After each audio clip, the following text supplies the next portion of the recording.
ओम क्रीं महाकाल्यै नमः। नमस्कार दर्शक बंधु, जय जगन्नाथ। मु डॉक्टर शिव सकटरत्न आज आपण मानक स्वागत जनाउची मोर चैनल वास्तु वारल टिप्स को। दर्शक बंधु आज आपण मानक पई सुंदर टिप्स रही जहाँकि वास्तु जनित अनेक लोकंकर प्रश्न थाए जे सीढ़ी घर आम क्यों जगह करवा। घर तो करुँच, घर कला भितर सीढ़ी घर पर समस्त द्वंद्व थाए।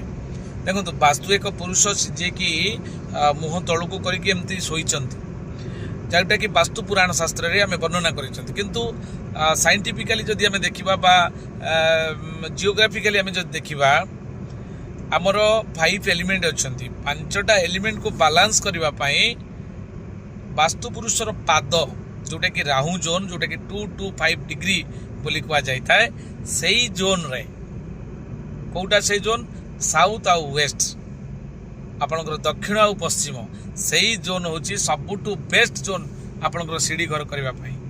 कारण से आर्थ एलिमेंट जोन। आर्थ अर्थ पृथ्वी बा माटी तत्व। माटी आप जिते लोड दिंतु से संभाल।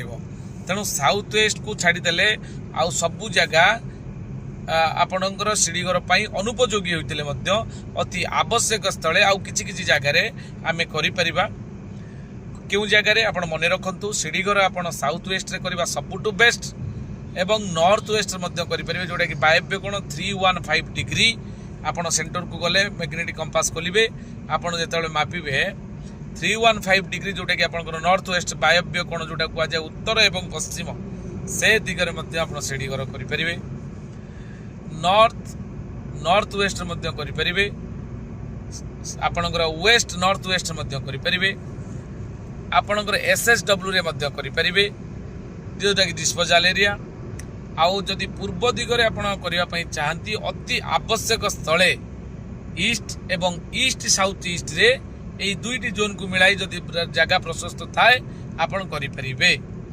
किंतु कला बेले दर्शक बंधु मन रखिए गोटे कथा केतोटी सेंसिटिव जोन अच्छी जो जोन ले आपण सीढ़ी घर आदौ करेंगे ना हूँ नॉर्थ ईस्ट आउ साउथ ईस्ट।